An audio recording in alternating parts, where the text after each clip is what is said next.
I wanted to come to you from the kitchen today to show you some really fun breakfast ideas. So this came to me, I've been wanting to do this for a while. You know, it's always just the planning and preparation. I talk about that all the time.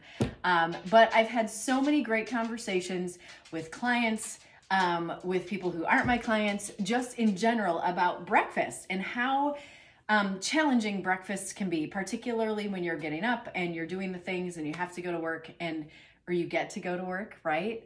Or even if you're at home and, you know, just trying to get things done and breakfast all of a sudden becomes lunch and you've missed out on it. So how can we make breakfast fun, interesting, and make it a variety of tastes and flavors, right? That's really tough. So many people are like, oh my gosh, I eat the same thing for breakfast every day. I get so bored. I hear that so much. I'm so bored. What do I do? How do I make it different? And without making a ton of one thing, right? How do we do that? I have some ideas for you. I'm so excited.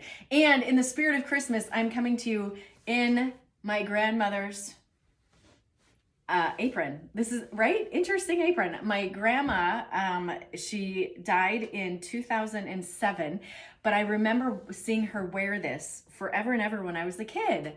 I would always see her. She would bake everything. Like my grandma, this is great. Little story about my grandma. She had a drawer in her kitchen that had flour in it. Like it had the thing you push back and the whole drawer was just flour because that's how much flour she used. I'm not kidding. And it was a drawer about like this deep, right?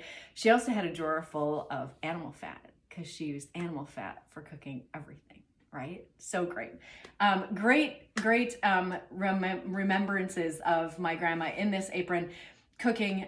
It's always nice, especially around the holidays, right? We think about all the people that have gone before us, all the people that have been in our lives. So as a little homage to my grandmother, I am wearing this lovely apron that she used to wear when she cooked. So back to where we were, back to normally scheduled programming. So how are we going to do this? I have some really fun stuff. I took a picture of it. You're going to see it in the comments, everything I started with. But basically, I have a lot of ingredients in front of me and a little bit of a lot.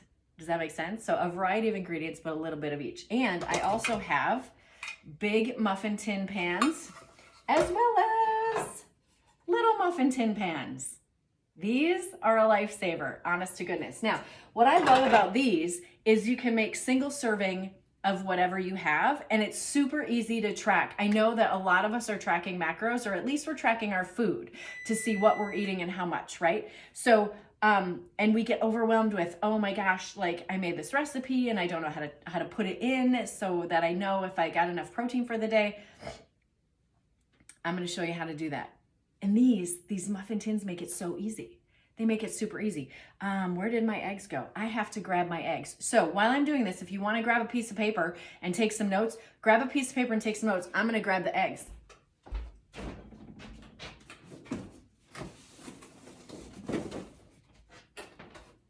And yes, I get a big box of eggs. I actually have 2 boxes of eggs. This is just one of them. We eat a few eggs in my house. My husband likes the full egg. I tend to do egg whites with just a few egg yolks because he actually gets a lot more, you know, he can eat a lot more fat during the day than I can. So I do a lot of egg whites with just a few egg yolks. Anyway, so I have my eggs here. I get so excited about this. So there's a variety of ways that you can do this. I like to find something to put as a base in my pan. So first thing I do is I usually spray it, right? And you can spray it or you can just grab some coconut oil, any kind of oil you want. Coconut oil doesn't actually leave a flavor, really. And you can just put it in the pan. Just wipe it in the pan if you don't want to do spray. It's fine. So there's a couple of ways that we can create a base if you want to create a base in your pan. You can use corn tortillas. I have corn tortillas. So I'm going to put a corn tortilla in here. It doesn't really fold so great, the corn ones, because they're not as flexible as a flour tortilla. So if you want to use a small flour tortilla, you can do that too. As you can see, mine bends just a little bit here. You can see that, which is fine. I can work with it. That's fine with me. Also, so let's do a couple of those in here, okay? And then also what I could do is I have some potatoes that I have a potato that I actually just sliced up. So I have sliced potatoes in this container. You could also take the potato and not cook it, right? Pre-cook, shred it, and you can have your own little hash browns, right? So I actually cook these in the microwave with my cute little thing that I use for the microwave. And so I could take the skin off if I wanted to, or I could leave it on. I like potato skin, so I'm gonna leave it on. But you know what? You have people at home, they may not like it. But a little slice of potato here, so I could just use this slice of potato, put it in the bottom, and that could be my base. Also, for a fun little treat, is you could take, and what I've already done too, same thing with sweet potatoes. So if you're not a big fan of potatoes, you can do it with sweet potatoes too. You can take the sweet potato, shred it up ahead of time, so you kind of have shredded like hash browns in the bottom of the muffin tin. I just took my potatoes today, regular potatoes and sweet potatoes, and I sliced them. So I'm just gonna put that in the bottom. Creates a little bottom for it. Then I can do what, oh wait. You can also take biscuits. So these come out of that puff thing. When you break it and it scares you, that's what happened to me when thank God I didn't have the video recording then. So you can also take these and you can pull them apart, right? Make it look like a little pizza dough, but it's not, it's a biscuit. Take this biscuit and you can put it in the bottom too. And you can make it as big as you want, okay? So I just take this biscuit, I can put it in the bottom. It's gonna cook up perfectly for me, whether I brown it or not. So what you can do is you can put these in your pan ahead of time and you can drop them in the oven for like 5-10 minutes. My oven is already preheated, by the way. I could just drop it in the oven for like 5-10 minutes and just get it a little bit cooked, right? I could cook it a little bit ahead of time. Or you just drop it in here non-cooked. Because you're gonna cook it anyway. We're gonna put it in the oven. Did I say that? We're gonna put it in the oven. Okay, so now I have 4 different bases. Or I could just not do that. I could just crack my eggs into it. Doesn't really matter, okay? So, tracking purposes, you know what you've already got here, right? And if you wanna know exactly, so this is 1 slice of potato, 1 slice of sweet potato. If you wanna know the grams, right, you grab your handy dandy little scale and you can weigh it ahead of time so you know how much you're putting in each one. Whatever works for you, okay? So I have this in here. I'm ready to put my stuff in. What do I do next? Laura, what do you do? Guess what? You just start adding stuff. So here are some things that I just grabbed from the store, sliced them up ahead of time. I grabbed some green peppers. You can do red, yellow, orange, whatever. If you don't like peppers, don't do peppers. But you can, so I have peppers. I also cut up an onion. Thank goodness you didn't see me do that. I started to cry just from the onion, not from anything else. Oh, it's strong. You can do yellow, red, white, whatever onion you want. You can do scallions, whatever you want. Onion. I already showed you the potatoes. I have bacon. So this is about, I think this is 4 slices of bacon right here. Cooked up the bacon in the microwave ahead of time.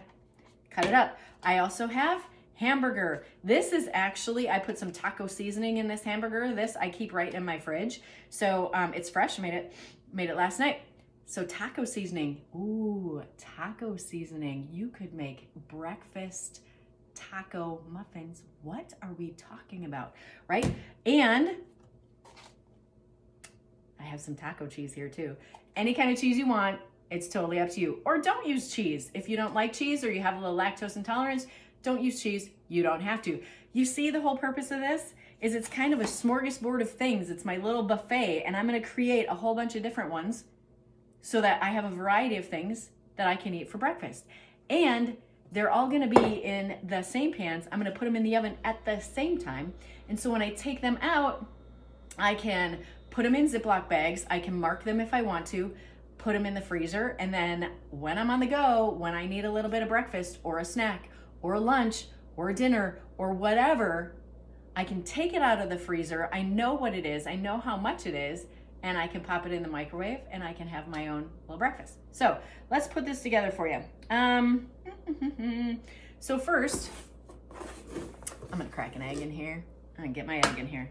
So I'm gonna drop my egg. It's really fancy. You can smash that yolk if you want to. I like to smash the yolk, not a big deal. I have my little garbage bowl over here. So I'm gonna crack my eggs in here.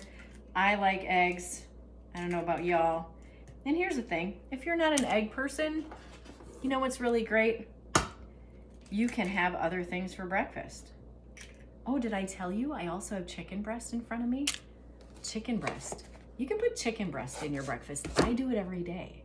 I have chicken breast in my egg whites every single day because I try to get about 30 grams of protein with every meal.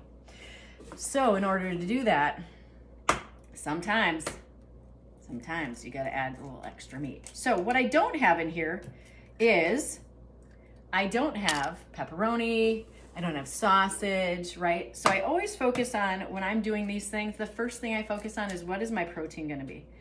What is my protein gonna be? That's what I look for. So what you could do, if you think about this, it doesn't have to be for breakfast either, right? You could take, my nose is running a little bit because of the onion. You could take these, our little biscuits, and put them in the bottom, and you can make single serving pizzas, like little pizza muffins, right? So you can make that your pizza crust. You could put pepperoni, sausage, Canadian bacon, pineapple, sardines, just kidding. I mean, maybe you like sardines, I don't know. You could put anything you want in there, put a little pizza cheese on top, mozzarella, a little pizza sauce, pizza cheese, pop it in the oven. And you know what? That's a really great idea if you're having the kiddos over for a birthday party, or the kids or your family wants to have a pizza night. You can make individual pizzas in here. How great is that? Oh my God, you could even make individual little pastas. What? You can make individual pasta meals. Think about this. All you have to do is have your pan. You could put your meat, you could put your pasta, right? You could put your sauce, you could put your cheese, pop it in the oven, bake it up.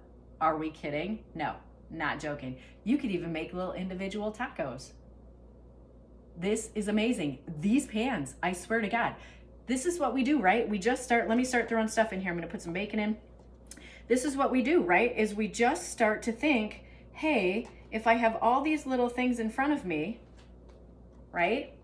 If I have all these things in front of me, what can I do to make it interesting? What can I do to make it so that it's portable, it's easy, it's on the go, right? Here's other meat.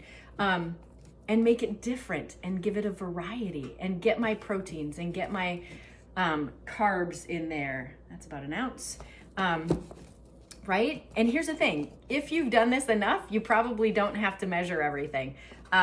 I have worked with all of these meats and things for a super long time now, measuring and measuring and measuring. So I kind of know just by feel and look how much I'm putting in here, which is great that's the best part about tracking macros for a certain amount of time, is you get to the point where you just know what you're looking at, right? And that's why we start tracking macros. And there's a lot of people who don't enjoy tracking macros, but the idea is to track them, weigh and measure and do all the things so that you become very cognizant and aware of how much a certain amount weighs and how it looks when it weighs that amount, so that eventually you don't have to weigh and measure things anymore. You just do check-ins every once in a while. Okay, did I get everything? Everything I wanted? Ooh, cheese.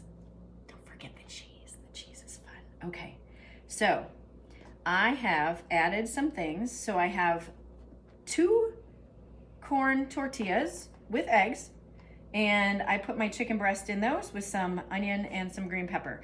Then I have 1 with a sweet potato and 1 with a potato, and I added hamburger to those, and green pepper and onion, little taco-y thing going on there. And then I have our muffins, these aren't muffins, biscuits. Put the egg in and added bacon, and cheese and green pepper and onion. I'm gonna pop these in the oven. I'm gonna cook them up, and I'm gonna have, there's 1 egg in each. So this is 6 eggs. That's a big meal, 6 eggs. So you have 6 eggs here if you chose to eat all of them, but each one has an egg, has a little extra protein in it. So depending on the protein, you're probably looking at, each one of these contains probably about 20 grams of protein. That's not bad. Maybe 15. Let's go 15. 15 grams of protein in each one for sure. That's not bad. Have 2 of them, you have 30 grams of protein. You have a little bit of carb, a little bit of fat, a little bit of veggie. life is good. So next time you're looking for some breakfast ideas, go back to this video, save this video, share this video, and get your stuff together and have fun with it. Like I said, it doesn't have to just be breakfast, but it can be, and you can make it whatever you want. Use whatever ingredients work for you, and then you can freeze them and you can eat them on the go when you need to have something to eat. And like I said, not just for breakfast. You can make pizzas, you can do Italian, you can do all sorts of things. So that is my helpful hint. 15 minutes of helpful hints here. This is how we can create some great breakfasts, on-the-go breakfasts, at-home breakfasts that are super simple, easy to do, quick, fun, and you have a variety of flavors so that you're not going to get bored and you can get proteins, carbs, and veggies for breakfast.